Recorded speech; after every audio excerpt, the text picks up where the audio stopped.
For yoga, for me, is basically not the asanas. Asanas is a very small part of Raj Yoga. You do it or not doesn't matter actually so much. Yoga is connecting with yourself. Like for me, it is finding who am I, not forgetting who am I, trying to understand who am I, and not getting lost in my roles or in my wishes or in other people's expectations or my own expectations, but coming back to my spiritual essence, who am I, and connecting with my inner self and knowing myself. What are my boundaries? What are my limits? What are my real wishes? What gives me joy? What gives me peace? What takes away my joy? Welcome to a Curious Yogi podcast. I'm your host, Bobby, joined by living masters and awakening friends. We're here to illuminate your practice as we explore what it means to walk the yogi's path, unfold peace from within, and live the vision of oneness. I'm so delighted you're here. Now let's get curious. All right, Curious Yogis, we are back again with another delightful, illuminating, joyful conversation to inspire your yoga, your sadhana, and this inward march that I know we all share. So before I introduce this week's guest, I just wanted to remind everybody that next week on Tuesday, June 10th at 10 a.m. Central European Time, I'm going to be going live with one of our most favorite podcast guests, VJ Sham, who has been on the podcast in season 1 and season 2, and he's definitely a favorite.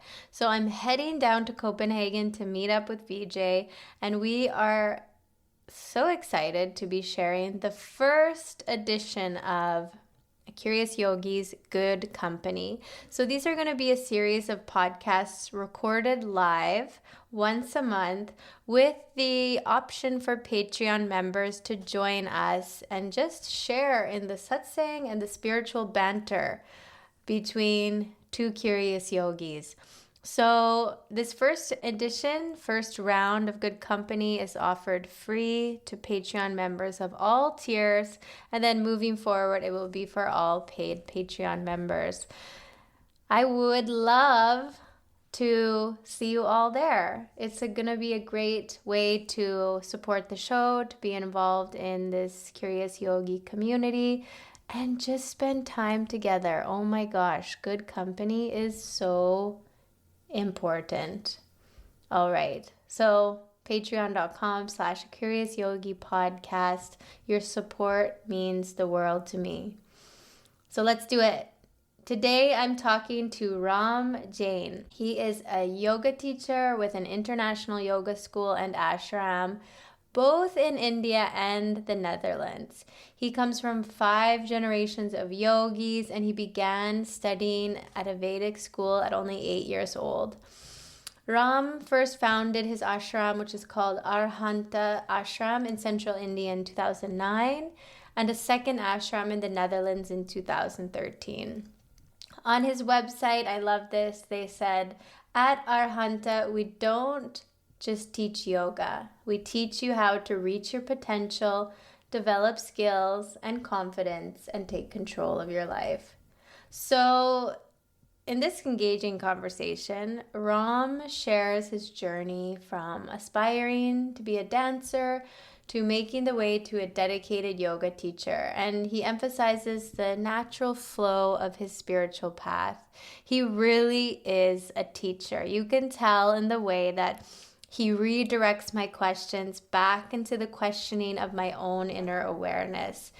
We talk about so much. He talks about the essence of yoga as the means to self-realization, the cultural differences in understanding yoga between Indian and Western students, and this is what got me. He discusses the philosophical insights of Sankhya Yoga and Gyan Yoga. This is where I really had to churn because of my own study and my own background and my own guru. So it was so fun to think about these teachings in a different perspective for me, and you might feel the same. Ram also highlighted the importance of connecting with oneself and understanding our place in the universe. And he delightfully poses these paradoxical questions back to me and really helps me to contemplate the philosophical underpinnings. We talk about Purush and Prakriti, individuality versus oneness, and the role of ego and self identity. Okay, I'm not going to say anymore. It's like when I go on these binges watching Netflix trailers and then I don't need to watch the show. So I want you to just sit back wherever you are. If you're driving in your car, if you're riding in the airplane, if you're on your bike, or if you're sitting down with a nice cup of tea, just sit back, relax, and you might get some laughs out of these paradoxical riddles. I'm still kind of laughing about them in the most blessed and insightful way. My cheeks are hurting and my head hurts also. So that's always the sign of a good conversation. So I hope you enjoy this episode with Ram Jain, and I'd love to know what you think. So hit me up. Make sure to leave a review and come on over and join us on the Patreon page. We'd love to welcome you. Welcome, Ram, to a Curious Yogi podcast. Thank you, Bobby. I'm happy to be here. I have so many questions about your life and your teachings and the way that you're sharing yoga, both in the Netherlands and in India. And I'd love if we could just start with maybe you sharing. I know you have such a long history with yoga and Vedic studies coming from your family, and just sort of share with us if you have always had this desire to practice yoga, to share yoga, or if it's something that developed later. How has your spiritual life unfolded? So, when I was young, I never thought I want to become a yoga teacher. Yeah, I wanted to become I had wanted to have a dance school when I was growing up. Yeah, so but when I started to teach, it always was very natural. Also, everything I learned from family and in school came handy. It was very easy also for me to learn. It felt like I already know it somehow. Yeah, whatever I read in the books or heard, I somehow felt I have heard it before. So maybe it was there. And when I started to work as yoga teacher, I started like more and more. It came naturally and also effortlessly. Whereas other things, what I tried to do in my life, were taking more effort. And when the time yeah the time was difficult, and went back to yoga, to teaching professionally full time, because I was always teaching here and there but not full time. I was doing other things as well, but when I started to teach yoga full time, then it just worked very well. Everything came together. It felt very natural. I felt at peace, and yeah, that's how it became. So it was not a decided purpose since childhood that I want to become a yoga teacher.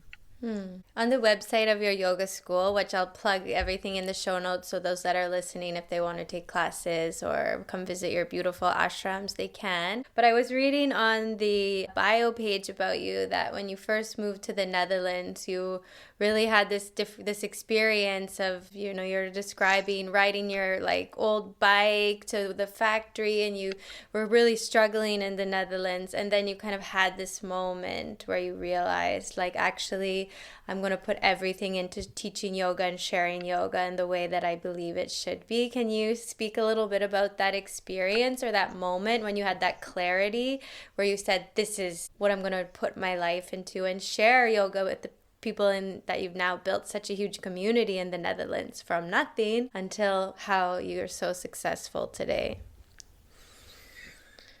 Yes, so basically, like I said before, I was trying to do different things. When I came to Holland, I actually came to do dance. Then I met my ex-wife here, and then I stayed here. She was studying, and I was trying to find some work to support my family in India, but it was not going very well. So at one point, when the time was very low financially, emotionally, and then I decided, okay, I need to go back to what is natural for me and what I really like to do. What really makes my heart at peace and gives me joy, and the financial will follow, because up till now, before then, I was just trying to make ends meet, to find something which will give me enough money so I can take care of my family and myself. And at one point I realized it's not working. I need to go back to what is natural for me, and decided to start yoga classes my own. I kept working in the factory, but I started my classes. And I think that was the time when everything changed. And I think it changed because I really stopped thinking from fear, and I start feeling the heart. And I start feeling what I really want to do rather what I should be doing or what I need to do from fear.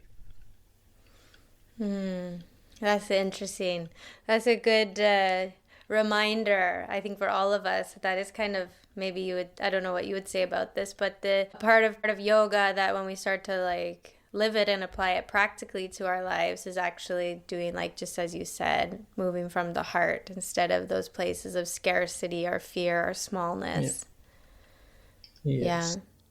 I experienced it now many times in the life. Fear is not a good advisor. Yeah. So when you speak about, yoga comes naturally, teaching yoga comes naturally, and that sense of peace that you get from it, what aspects of yoga, like it's such a vast philosophy and huge sort of, there's so many elements of yoga. And what is it for you personally that draws you to it, or that makes you, is it the practices, like I know the asana or the pranayama, or is it just living that philosophical viewpoint of yoga and oneness and the way the Vedas teach it in a more applied living yoga? So, for yoga for me is basically not the asanas. Asanas is a very small part of Raj Yoga. You do it or not doesn't matter actually so much. Yoga is connecting with yourself. Like for me, it is finding who am I, not forgetting who am I, trying to understand who am I, and not getting lost in my roles or in my wishes or in other people's expectations or my own expectations, but coming back to my spiritual essence, who am I? And connecting with my inner self and knowing myself. What are my boundaries? What are my limits? What are my real wishes? What gives me joy? What gives me peace? What takes away my joy? So, really knowing myself. Who am I is a question in yoga. We say self realization, but not only spiritual level but also physical and mental level. What works for my body, what works for my mind, what gives me happiness, what kind of people I like, what kind of people I don't like, what kind of work I'd like to do, what kind of work I don't like to do, what takes away my energy, what gives me energy. For me, that is yoga. So really coming back to yourself and understanding yourself and living in line with that. So not away from it because of fear or because of desires, but living in line with who you are actually, what helps you to connect with yourself. So I think the main type of yoga you're doing with your yoga teacher training programs, it seems like you have so much that you offer, but it's the traditional hatha yoga practices. And when we think about, how to live in alignment with ourselves in that way that you're speaking with, and answer those deep questions of who am I really underneath it all. I'm wondering if you notice the difference in the way that we're able to learn these methods of inquiry and these deep inner yogas, like for Westerners that you've come across now living in Europe many years versus your Indian students, or the way that spirituality and that as part of life and yoga is shared in India. Like, can you speak a little bit about to how it's different on either side? Yes, there's a big difference actually between my Indian students and Western students. The main reason is the culture, because we are raised with the idea of reincarnation, karma, all of these things. These are really grand. We are hearing them since we know anything. All the time people are saying, or parents are saying that, oh, this is bad karma, don't do it. Or if you eat meat, you will be reincarnate as an animal, and this and that. So we hear all these concepts since childhood. So when Indian people come to the asana class or my yoga courses, they are more focused on spiritual side, and they already have some understanding. Whereas when I have Western students, not all, but some of them have difficulty accepting the teachings because they have learned differently in their culture. So for many people, I find they struggle a lot with accepting or understanding. Of course, whatever I say, I cannot say is absolutely correct. This is what we believe. maybe it's completely wrong. We say there is reincarnation, but it's possible there's no reincarnation. There's no guarantee. It's just a Mm. belief. So they have difficulty listening to the belief or understanding the belief system that yes, we have reincarnation, we have karma, because yoga is based whole on karma and reincarnation. Otherwise, there's no need to do yoga. So I see they have difficulty with that. But Indian people, they already understand it, they know it, they have heard it all the time. So they don't have this struggle in them to understand it. So they move more spiritually oriented. Western students is different. Many people are very open, but some people do struggle because of the cultural background. And they are more focused on the physical aspect. Do you think that it's like, I'm speaking now from my experience as being someone that's brought up in Western culture and Western Hmm. religion and spirituality of, I grew up going to church and God is sort of separate their entity and I am this individual, worshiping God. And something that I found when I was in India and studying like especially Advaita Vedanta, that God is everywhere, it's all permeating, that yoga is this way of connecting to that sense, that essence, sort of that it's all permeating, which is so kind of different, but it's still, and I found that for me, like it made more sense to me. Do you think like the way that the Hindu belief system and the way that yoga is built around this idea of oneness, like what is yoga, it actually made more sense to me, whereas like I always grew up thinking like, but how is God like somewhere over there and I'm here just a small individual me? Do you find that like with some people, with some students, there is a kind of innateness, like a kind of inquiry or natural desire, burning desire to feel that sense of connection, that sense of oneness, that sense of peace that we feel when we practice yoga, that we feel when we meditate or we feel when we inquire, whereas some, it just doesn't come naturally almost.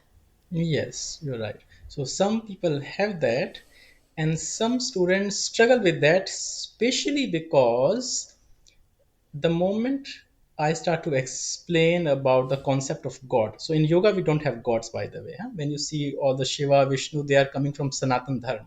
It's a religion. It's not yoga. I don't know if you know about that. Sanatan Dharma.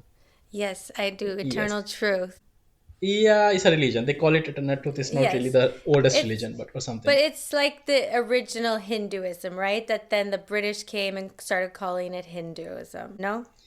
Yes, you're right. So Sanatan Dharma is called Hinduism these days. You're Yeah, correct. okay. Okay. Yes, technically it's a wrong word because Hind is India, Hindu is native Indians, and Hinduism is a religion native Indians follow. But native Indians follow different religions. They don't just follow Sanatan. So Right. Hinduism is not Sanatan. But that's what people believe these days. That's what But they understand.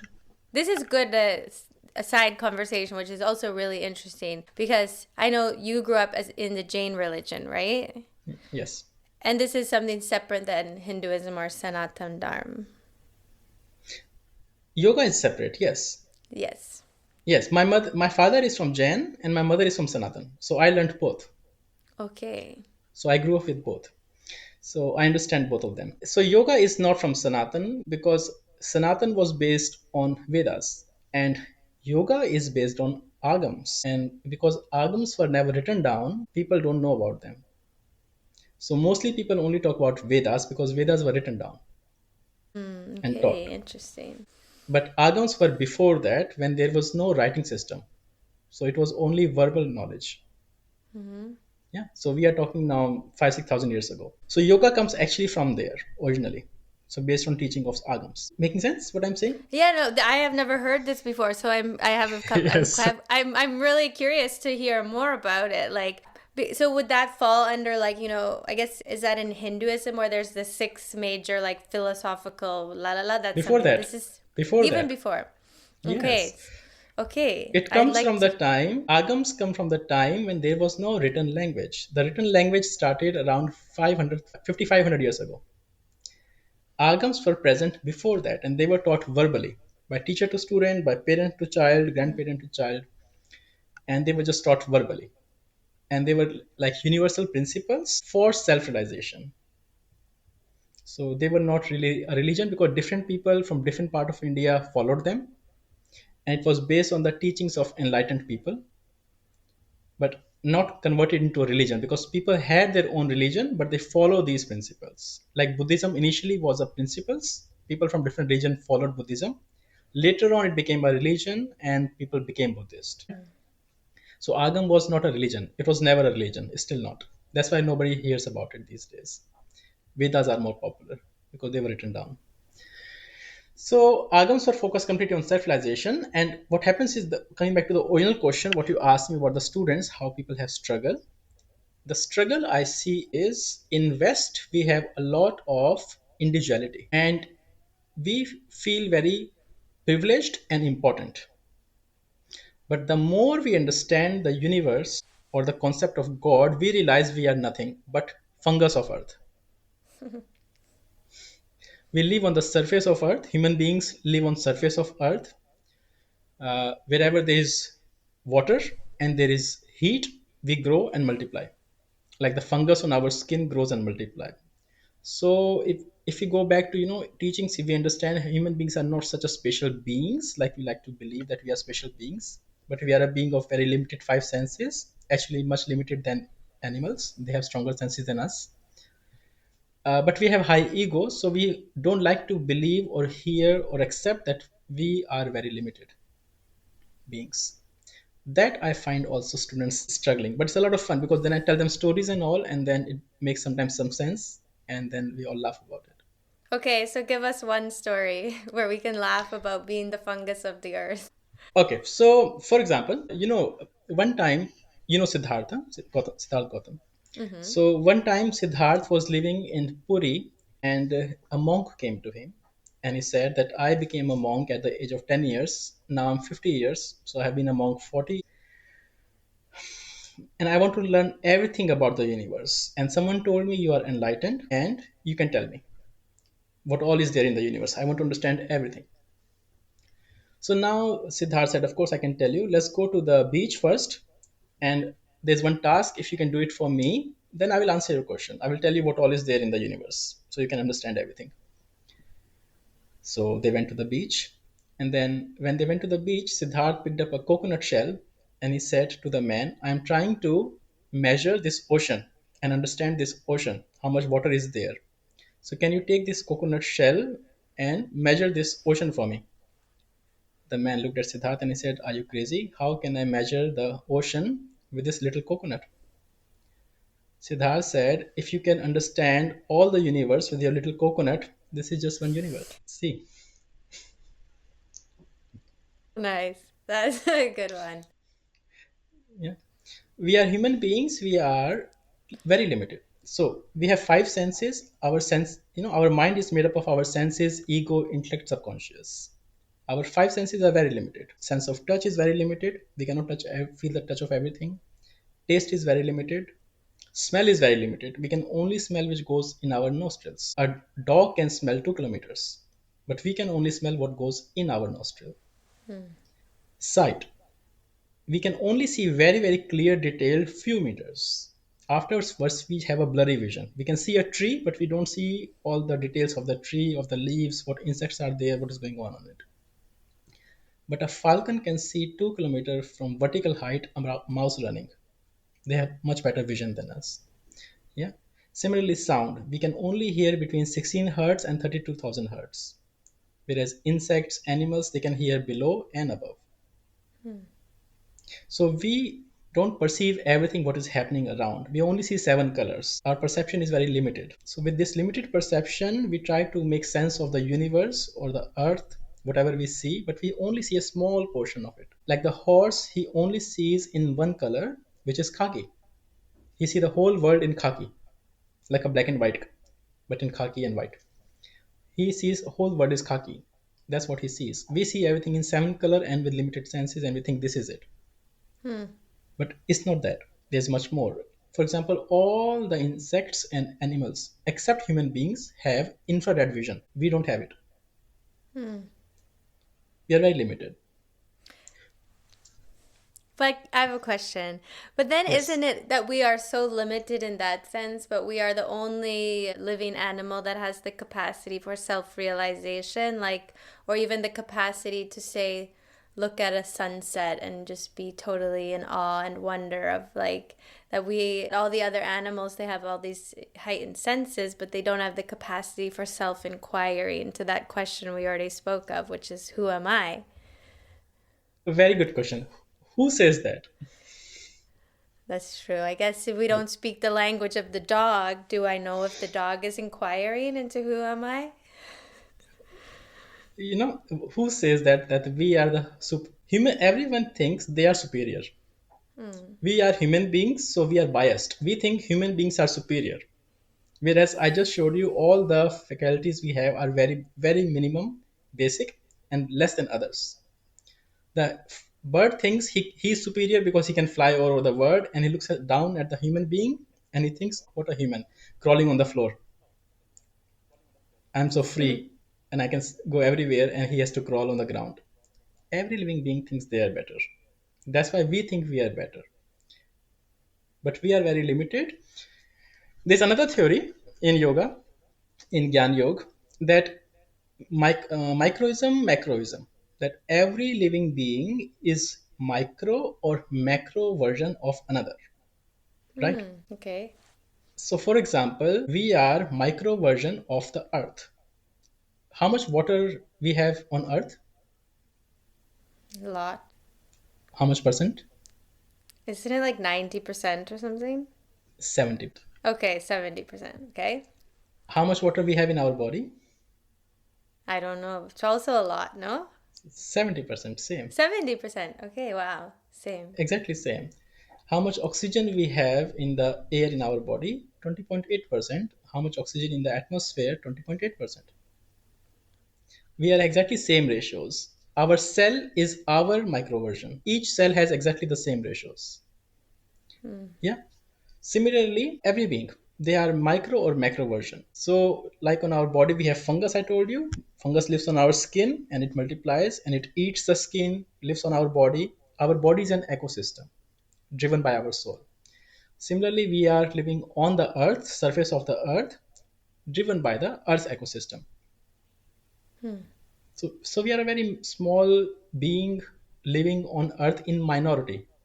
We are the one of the minorities of the earth actually. There is Hmm. life in the earth, there is life in the air, there is life in the water, and there is life on the surface. And we live on the surface amongst all other beings who live on Hmm. surface. So the more you understand Sankhya Yoga, the more you read Gyan Yoga, then you realize actually we are a very, very, very small being. But if people have not gone in the details or depth, then they think we are very special. Hmm. We have a saying in Sankhya Yoga. It says, a Sankhya yogi lives every day, loses every day, and a scholar gains every day. Which means a scholar gains ego every day. The more he reads, he thinks, I'm so good, I'm so great. A Sankhya yogi or a Gyan yogi, the more he reads and understands, he loses ego every day. He realizes how small and unimportant he is. Can you just shed a little bit of light for the listeners on Sankhya Yoga and Gyan Yoga? So Sankhya Yoga basically is one of the six old philosophies of India, and Sankhya actually means number, so numbers like mathematics, but the meaning here is logic. So Sankhya Yoga philosophy was based on logic. So it was trying to understand ourselves by using the logic. So like what I said, we are miniature of earth and miniature of so that comes from Sankhya Yoga. So we are made up of five elements and a soul. Tree is made up of five elements and a soul. So all that comes from Sankhya Yoga. Logic. Using the logic, trying to understand who am I and trying to understand the world around us. Gyan Yoga comes out of Sankhya Yoga. Gyan Yoga, Gyan means awareness or knowledge. By collecting information, collecting knowledge, we remove our ego by understanding who am I and what I am not. Hmm. Yeah, and that's one of the parts of yoga, and one of my favorite because it's very logical. There's no just fake belief because someone says there's a god sitting somewhere or there's a Shiva sitting on Kailash Parvat on the Mount Everest and running the whole universe. It's not a fake belief like that. It is based on proof and logic. Hmm. So then when we think about, like, we go back to the example of like that, the human being and the cell of the human being is the micro version of the earth, and we kind of can sort of use the logic of the mind to observe, okay, what is this physiology, and then in the inquiry into who am I, is it getting to the point where I am sort of nothing, or I am everything? Like, which, or is it I am both? Like, I'm kind of thinking of this one quote by Nisargadatta where he says, wisdom is knowing I am nothing, love is knowing I am everything, and in between the two, my life flows. So the way you're explaining it, I'm like, my mind is getting guided, and I'm thinking, am I going towards I am nothing but a stardust, or is it to that I am one with the universe? It's okay. So it's like this. We are like a drop of the ocean. Each drop of the water is unique, but is connected, and it makes the ocean. So when people say I am God or there's God in me, in yoga actually, God is not a person, God is a whole system. Shall I give you an example to understand Yes, it? Maybe please. Yeah, good for listeners.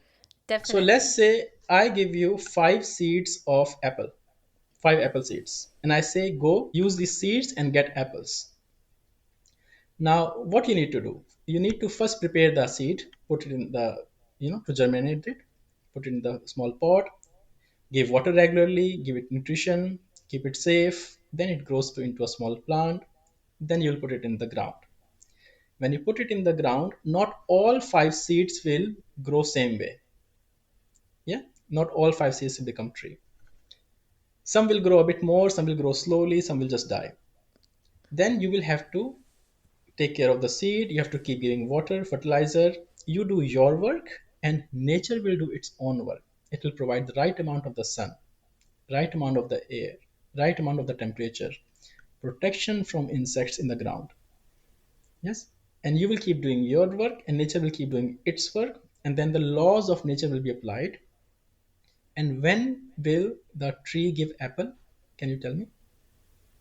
When it's ready, And what it means is ready? that the blossom has come, the tree grows, the tree matures, and then the blossom comes, and then the fruit comes. Yeah. So basically, there are certain laws of nature, and the one of the laws of nature is law of right time. Hmm. This law says in nature everything happens at the right time. Yeah. So when the tree is ready to bear the weight of the fruit, it will give the fruit, not before, Yeah. because it doesn't want to break itself by giving the fruit but not being able to handle it. Right? Similarly, everything in the life comes at the right time, not before. When we are ready for that, then we get it. So we can maintain it, we can sustain it. So at the right time, that apple will come. And when the apple will come, what will we say? Who made this apple? Life or nature made the apple. Yeah, some people will say nature made the apple. Some people might say God made the apple. Right? Hmm. Some believer will say God made the apple. But question is, did nature made it alone? If you were not prepared the seed, taken care of it, given it water regularly, protected it from other things, will it give Hmm. the apple? Well, no, but when you were speaking, I was kind of thinking of like Purush and Prakriti. Like, is there not that like life force and everything, and yet, and then from there, nature applies itself, and being me included as a part of nature, so that the right time for that apple tree to blossom includes me. It doesn't negate me as a part of the process, but also nature doesn't need the human being. So it's good. I'm getting so much. Not always, not always, Yeah. not always, but in this case, an example I took. So here, the seed, if you would have put it in the drawer, it would have not become the tree, Mm. right? So Purush, Prakriti use the word. So we are Purush. The effort of the soul is Purush. So soul did the effort. So soul has that. Karma of seed is there. If seed does not has the karma options to become a tree, it will never become a tree, no matter how much you try. So seed had his own karma. You have done your Purush. Prakriti has supported it. And then the laws of nature have applied and the result has come. And when the result comes, we say God made this. So God is basically a system altogether. Hmm. That's why we are part of the system, but we are not the system. So we are part of the gods, but we are not God. When we say we are children of God, we mean we are product of the system. Mm-hmm. We belong to the system, we product of the system, but we are not God ourselves. So I know in some philosophies, teachers teach that one day your soul will go and join the bigger Brahm or the universal soul and become one with it. Actually, in Sankhya Yoga, we don't believe that. We say each soul will stay unique but connected. Like I gave you the example of ocean. So each drop will always be a drop, but it will together look like ocean because it collects. But it can be always be separated. And if the soul separates, ocean still stays there. Making any sense what I'm trying to say? Yeah, Otherwise, you can it's ask me a making question. it no, it's making sense because I also love the analogy and because of my tradition that I've been learning is Advaita Vedanta, which I'm it's so Sankhya is a little bit different. So I'm thinking because where I'm learning it on the other side is that one drop of the ocean is the ocean. The wave seems and appears to be separate, but it's actually a part of the ocean, which you're saying that the drop is a part of the ocean and yet it's its own separateness. So it's making me think, which I appreciate it and I like thinking. So it's Yeah, good. because Advaita is monoistic, but Sankhya is dualistic. And that's the difference. Exactly. Yeah, it is different. But it's like, are there parallels or it's like one thought is that the drop is separate? Like when we think or use the analogy of like the rain cloud, like one single drop comes out of that cloud where it was all one. So it appears separate. But then it drops down into the ocean and it absorbs back into the ocean. So then it becomes one again. Drop becomes ocean. No? Yeah, yeah. We call it ocean, but the drop is still there. And you can separate it. It can be separated. So then in Sankhya Yoga, the sort of, not the end goal, but the path of Sankhya Yoga is to acknowledge the individual as a part of the whole. Each living being, every soul is part of the whole. We make it whole. Like I kind of am thinking now, okay, going back to the analogy, say, of the apple tree, like the tree is one, but the apple is separate, the blossom is separate, the sap is separate, the bark is separate, but it all Yes. came from the same seed. It came from the same life source, but yet Yes. there is a separateness and a oneness contained in Yes. both. Correct. That's always there. Okay, I'm really appreciating this conversation, Ram. It's good, and I appreciate all the analogies and the thought to prompts.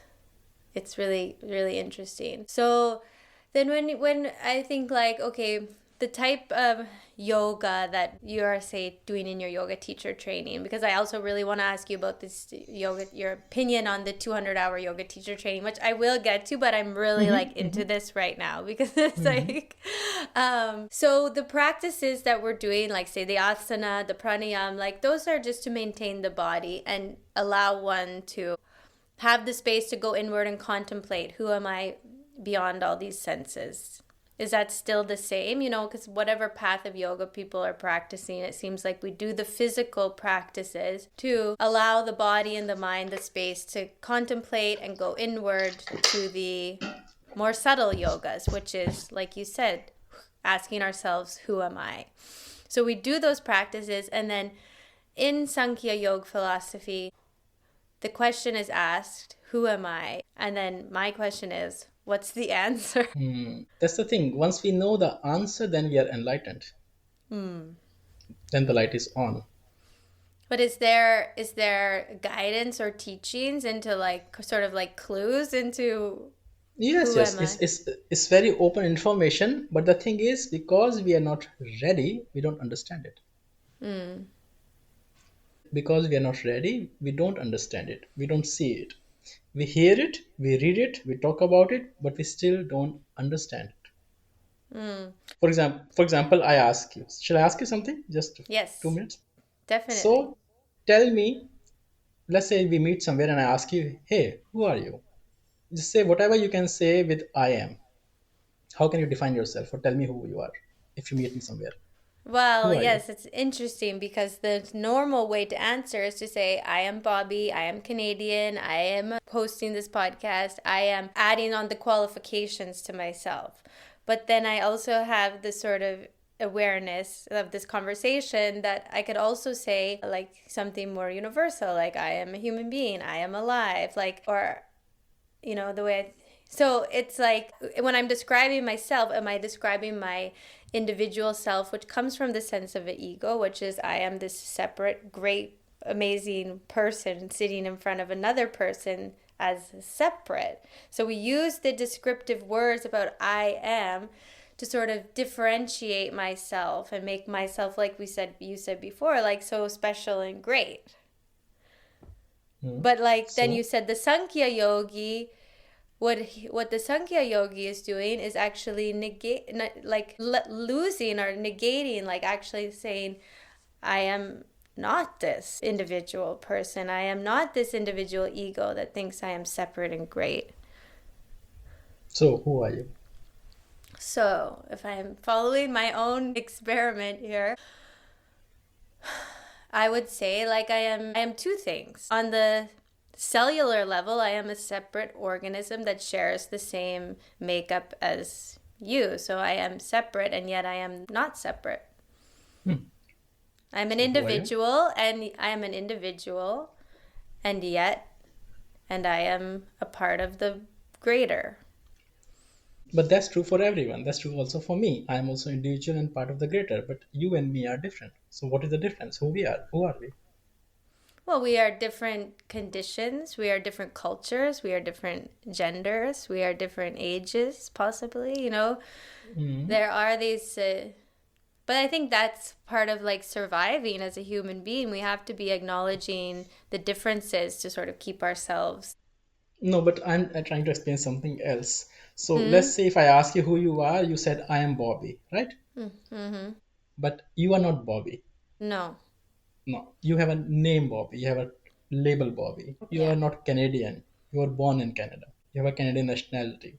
You are not a Mm-hmm. woman. You have a gender of a woman. Mm-hmm. So we use all these false identities to describe ourselves because we do not know who am I actually. And yoga is that to find out who am I beyond all these identities. And to understand that, there's only one thing which is needed, and that is letting go of the ego. And ego is defined in yoga as attachment to ideas. Mm-hmm. So, whatever ideas we have, our degree of attachment is ego. Once that goes away, the truth becomes clear. But because we have such a big, thick ego attachment to our ideas, I'm like this, I'm not like this, I should be treated like this, I can do this, I cannot do that, I like this, I don't dislike this, these kind of things, we are not able to go beyond them and see who am I. Okay. So then, can I ask you a question? If you then are one without the ego, that is, let the ego go and attachment to the ideas, then who are you if I ask you, who are you? Yeah, exactly. I also don't know, otherwise I'll be enlightened. So this And is now there's a difference between, okay, I can say in words who am I. There's a difference between information, knowledge, and awareness. Hmm. Information is facts. Knowledge is knowing those facts. And awareness is embodiment of that knowledge. So not awareness is what you can never forget. It has synced in completely. It has changed your filters. That happens. I know it technically in the terms of the information. I know the information. I have learned the information. I know the information, but it has not become completely embodied. So I do forget it when I'm going into high emotions, when I'm going through difficult time. I forget that. So I'm not there. That's why.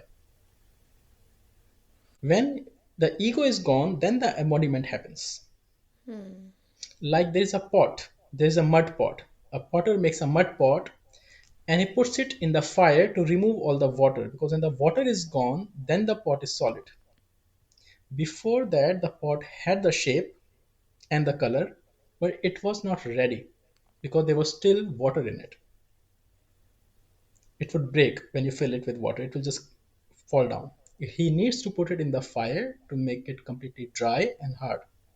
Then it's ready.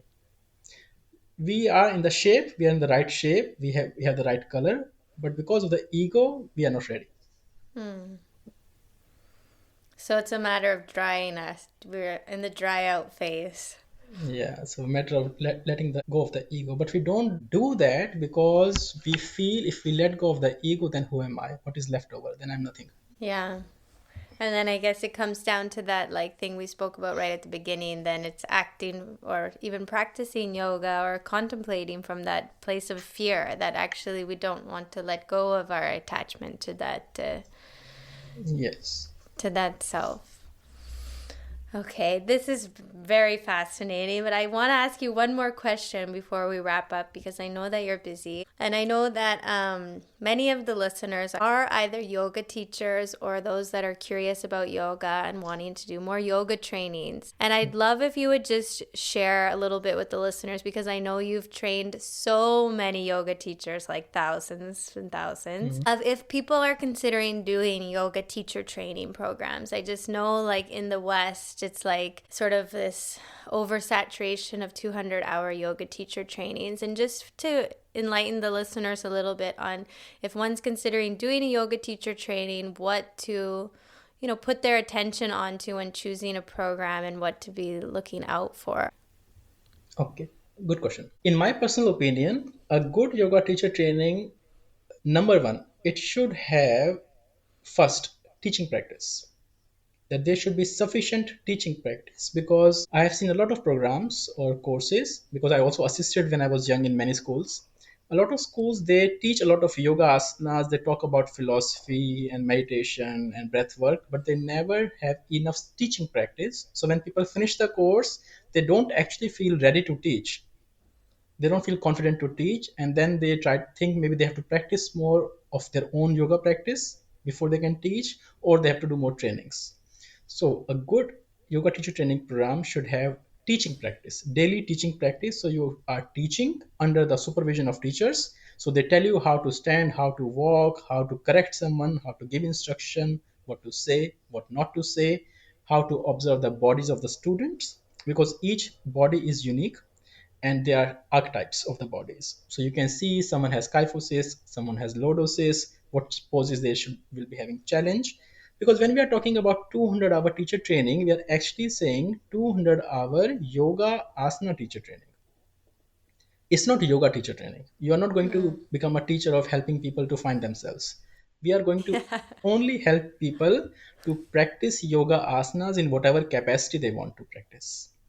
That's the Mhm. training, yoga asana teacher training. So you need to have a program which explains you the yoga asanas and their alignments. Now, about alignments also, you have to understand, in my opinion, in my experience, that there is no one fixed alignment for everyone. It depends on the archetype of the body. So one person can do one pose differently for their best benefit, and another person will do that pose completely differently because of the body type.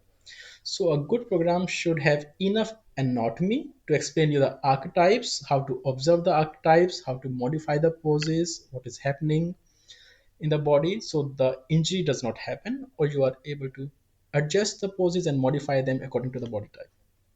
Second, they should have basic alignments of the poses very clear, and why those alignments are suggested. Why not the feet should be apart in the cobra, classical cobra? Why the feet have to be together? What is it doing by keeping the feet together? All these kind of basic concepts have to be explained well, so you understand what you are doing and why you are doing it. Mhm. Why alignment is good, why alignment is not good.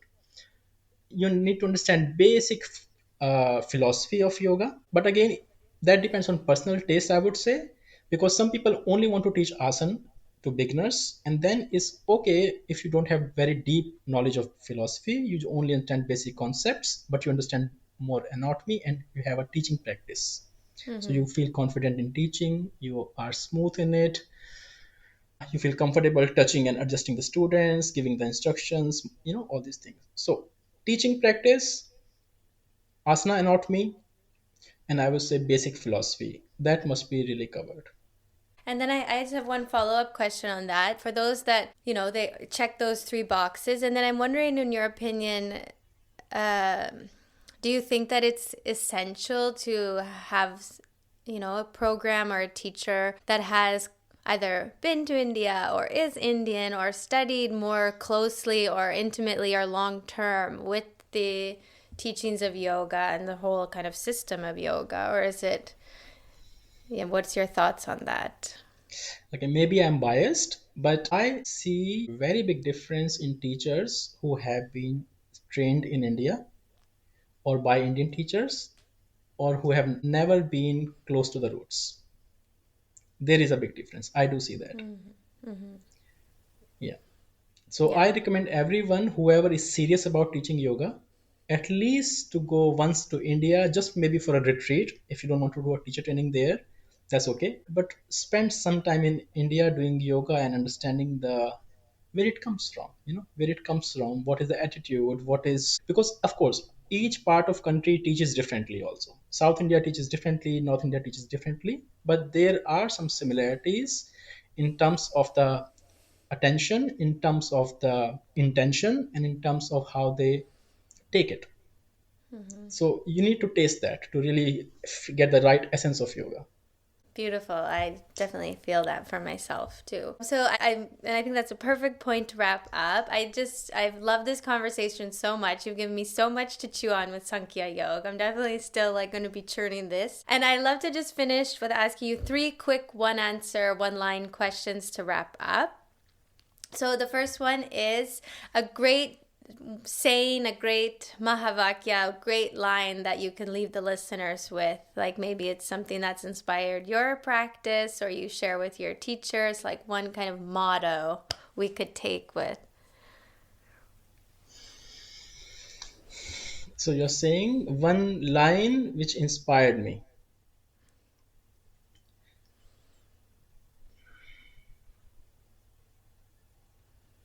There are many. I'm thinking which one to say, which one is more relevant for listeners. There's one line I really like. A teacher is someone who helps his students to meet their goals, not the teacher's goals.